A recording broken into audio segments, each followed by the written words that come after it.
Bon, alors là, c'est typiquement le genre de choses qui peut arriver.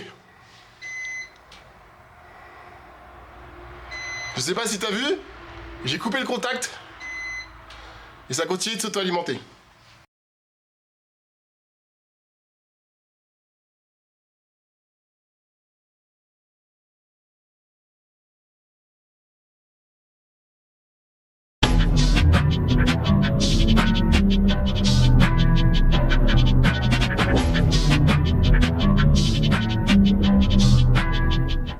Donc, là, ici-bas, tu as deux volants moteurs. Initialement, c'est un LV4 qui est monté sur le moteur que j'ai récupéré avec le turbo. Et comme à la base, je devais changer uniquement le haut moteur, j'ai pas fait gaffe. J'ai regardé que le haut moteur et le bas moteur, j'ai pas fait gaffe au volant moteur. Et du coup, sur le moteur initial qui était posé dans ce camion, c'était un volant moteur LV2. La différence, c'est que cette pinoche qui est là, cet encart qui permet que ton capteur PMH compte un nombre de tours pour dire que tu es bien synchronisé, tu as une dent d'écart entre les deux. Ce qui fait qu'elle marchait un peu comme les véhicules américains, pensant que c'était moi qui avais fait un réglage de fou, mais non, pas du tout.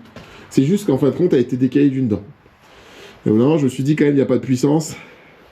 C'est pas mon avance à la pompe à injection qui fait ça. C'est autre chose. Bon, étant donné que je me suis gratté la tête pour sortir tout ça, tu vois là, ça, c'est... Qu'est-ce que c'est? C'est mon cardan d'occasion que j'ai récupéré à la casse, qui est le dernier que le casseur a. Et qu'est-ce que j'ai fait? J'ai oublié de le desserrer quand j'ai sorti, donc je l'ai arraché. Il va falloir que je trouve un joint. J'ai réussi à récupérer les petites billes et tout ce qui va bien, les petites aiguilles, en espérant qu'il n'en manque aucune. Je pense qu'il n'en manque aucune. Et du coup, là, mon objectif, ça va être de... Du coup, je me rajoute du boulot de remettre ça. Enfin, pour être sûr de ne pas redémonter 50 fois, je vais récupérer comme les injecteurs, parce que là, j'avais laissé les injecteurs du turbo, mais je vais récupérer, même si je sais qu'ils ne sont pas programmés, j'avais l'impression qu'ils n'étaient pas au top, je les avais pas contrôlés, j'avoue que je voulais qu'ils fonctionnent rapidement.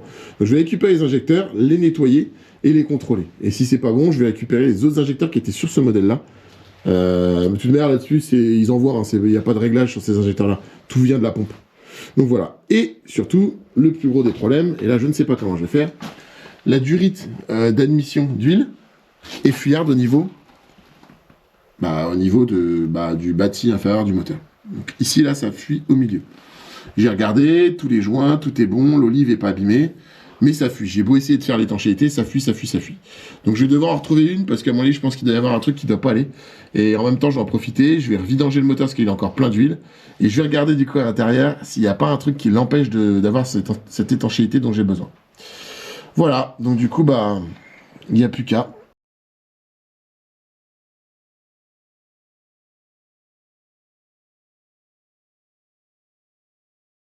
J'ai changé le volant moteur, qui se trouve du coup là-haut maintenant. La pièce défectueuse, le coupable. Et j'ai mis le bon volant moteur. J'en ai profité pour recaler la distribution, parce que forcément, elle a été décalée vis-à-vis du vilebrequin. Et du coup, ça m'a permis d'observer qu'il y avait éventuellement une fuite au niveau de la pompe à vide. La durite de turbo qui fuit. Mais quand je te dis elle fuit, mon ami, c'est un jet bâton. Le capteur là qui est inutile, du coup, qui à mon avis était utile pour l'autre véhicule sur lequel était monté. Durites qui ne sont pas les bonnes. Parce que du coup je les avais changées, les autres étaient poreuses, il va falloir que j'en trouve d'autres. Parce que l'embout n'est pas bon. Donc il va falloir que je fasse une bidouille. Donc c'est vrai que c'est pénible, je suis d'accord avec toi. C'est pénible de devoir ressortir un moteur. Mais c'est bien dans un sens parce que du coup tu observes ce qui va pas. Et quand on va rentrer normalement ça devrait être nickel.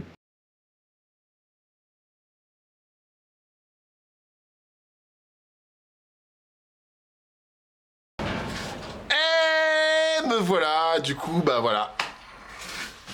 Le moteur tu le vois pas, il est par terre. Et ce qu'on va faire, c'est qu'on va le remettre dans son placement. Et normalement, là, ça devrait être la dernière fois qu'on le rentre. Et c'est pour ça que toi et moi, on va faire ça ensemble. Viens.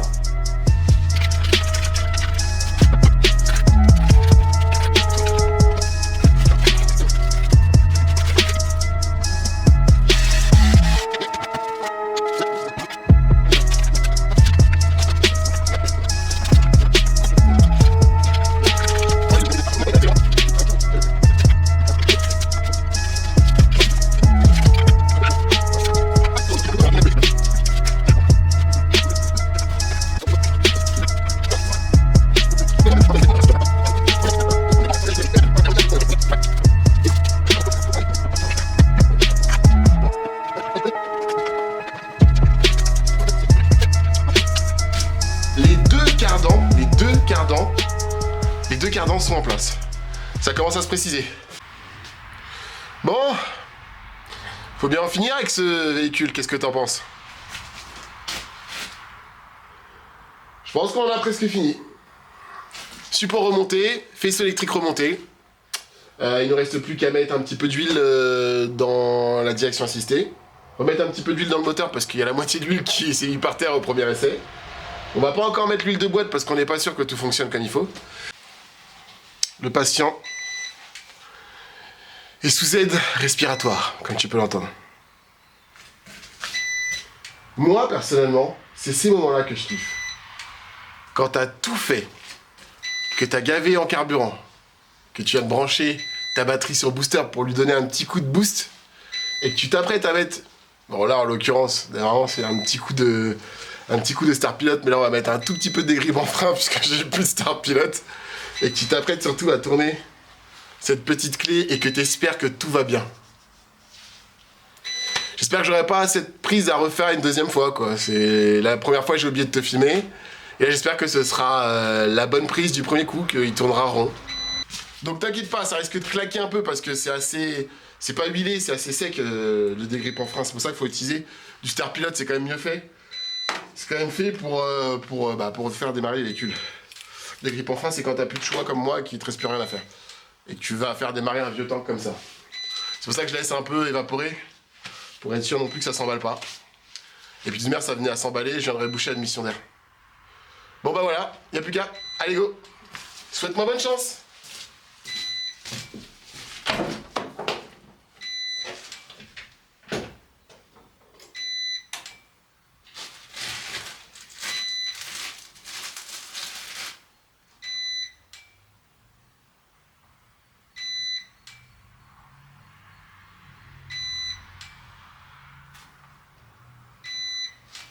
Et je vais terminer, c'est parti.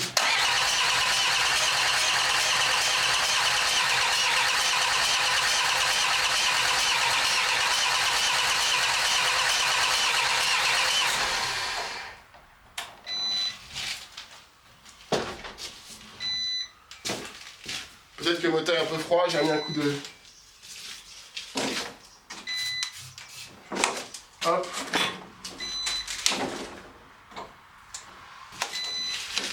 Avec tout ce que j'avais débranché, j'avais pas enlevé l'anti-démarrage.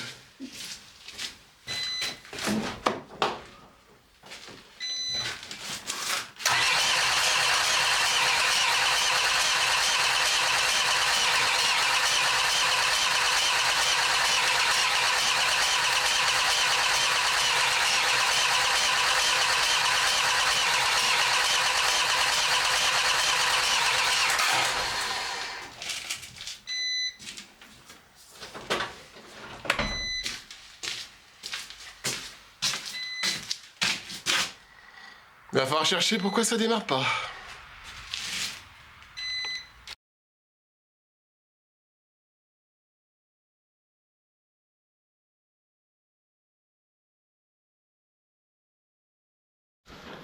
Et nous y revoilà, notre bonne petite machine qui finalement nous aura bien servi. Notre machine a nettoyé les injecteurs. Bon, celle-ci elle est plutôt faite pour les injecteurs essence.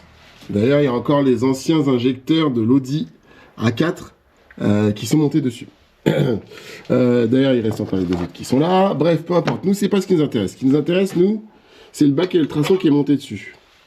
Donc là, on a mis le produit pour nettoyer les injecteurs. Un produit hyper concentré que normalement, il faut diluer. Mais bon, moi, j'utilise comme ça dans le bac et le traçon parce que c'est le bac et le traçon. Donc là, ce qu'on va faire dans un premier temps, c'est nettoyer nos injecteurs. En soi, quand tu regardes, ils n'ont pas l'air si... Il y a un peu de calamine là. Ils n'ont pas l'air si usés que ça. On va les mettre au nettoyage. Avant, je vais peut-être enlever la partie plastique qui est là, ça va. Je vais nettoyer un peu les parties où il reste des bouts d'urite. Je vais enlever tout ça. Et après, on les met au bac et ultrason 10 minutes. Et on verra la tête qu'ils auront en sortant. Bon, pendant que c'est en train de nettoyer ici,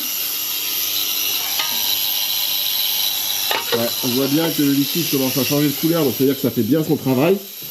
Nous, on a commencé à avancer de l'autre côté. Alors attends, avant, j'ai récupéré donc les durites de retour. et les 4 joints d'injecteurs qui étaient franchement pas vieux. Donc je pense qu'à mon avis, les injecteurs du véhicule d'origine avaient déjà dû être contrôlés ou au moins ils avaient changé les joints d'injecteurs. Bref, voilà sur notre moteur comment ça se présente. Je te mets plus de lumière. Là, tu vois, celui-ci, il est pas mal, il fuit pas. Celui-ci, tu commences à voir déjà qu'il y a déjà quelques problèmes. Là, tu vois que ça commence à devenir gras. Et notre fuyard, c'était celui-ci. Comme on peut voir, mieux là. Donc, ce qu'on va faire, c'est qu'on va démonter les 4. On va pas s'embêter, on va changer les 4. J'ai réfléchi. Je vais changer les 4, ce sera beaucoup plus simple. Comme ça, au moins, je savais que sur le moteur d'origine, ça fonctionnait. Et puis, j'ai regardé sur des forums à gauche à droite et il semblerait que ce soit les mêmes injecteurs.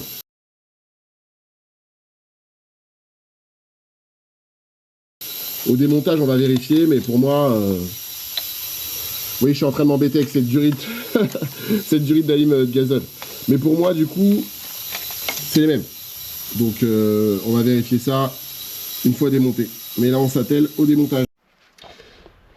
Et voilà, après le bain à l'ultrason, ça donne ça. Ce qui fait que, je vais essayer de te le lire. Donc là, ceci, c'était Bosch. Logique, c'était une pompe Bosch. Donc, c'était monté avec des injecteurs Bosch. Là, je sais pas si tu arrives à bien voir avec le zoom. Bon, bref. En gros, c'est des 130 bars. Si tu fais gaffe au nez. C'est des 130 bars Bosch. Et là, on est sur du Lucas. Et bon, ça se voit pas, mais c'est écrit 150 bars. Il y a 20 bars d'écart. En vérité, je vais pas te mentir, je vais pas commencer à te sortir de ma science. Je sais pas vraiment ce que ça va faire. Mais je vais opter pour remonter les 4 injecteurs Bosch en 130 bars.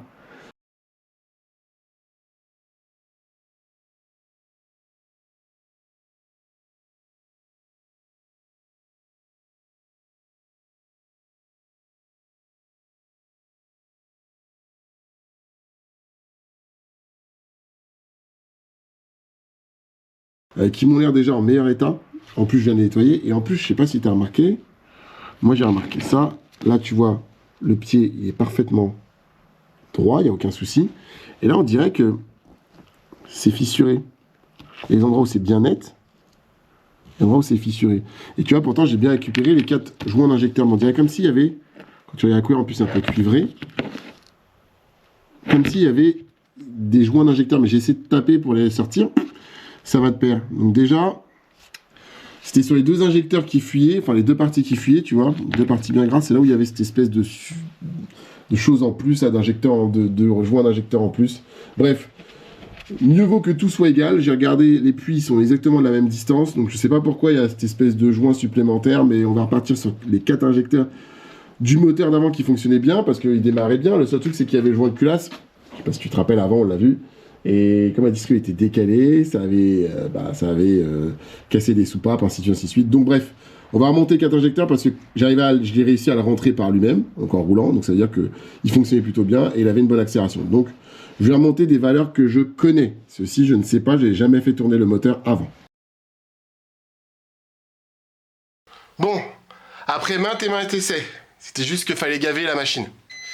Elle est à 2 doigts de démarrer. Donc j'ai voulu te montrer ça en direct. Je voulais que tu fasses ce premier démarrage avec moi. Donc là, quand j'ai vu qu'elle commençait à partir, j'ai arrêté.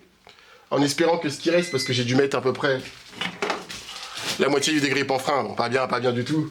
Pour que ça puisse pousser. En espérant que ce qui reste comme vapeur, parce que je pense que ça a amorcé côté gasoil, va permettre de démarrer. Parce que la batterie, elle est vraiment en PLS. Là, mon booster, il est en fin de fin. Je laisse un peu charger pour régénérer la batterie, en espérant que ça suffise pour démarrer le moteur, pour que tu puisses te voir tourner. On fait ça ensemble. Très long préchauffage. Ah, ça y est.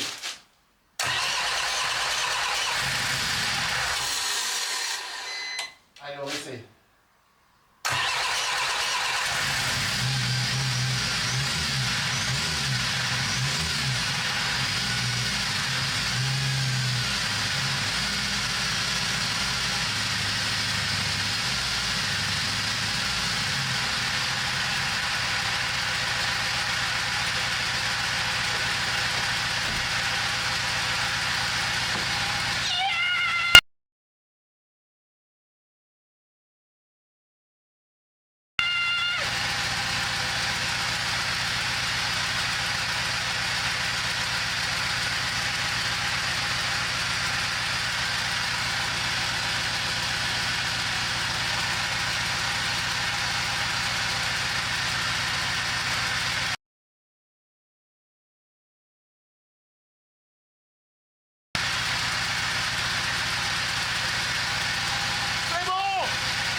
qui s'est passé, c'est qu'à mon avis, j'ai chargé, comme tu peux voir la fumée, énormément en huile quand tu redémarres un moteur, et je pense que le turbo est en train gentiment de s'alimenter avec l'huile. Donc il va falloir qu'on règle ça. Mais c'est qu'un détail. Au moins il a démarré, et il tourne plutôt rond. Même s'il a manqué de s'emballer, mais il tourne plutôt rond. On va continuer.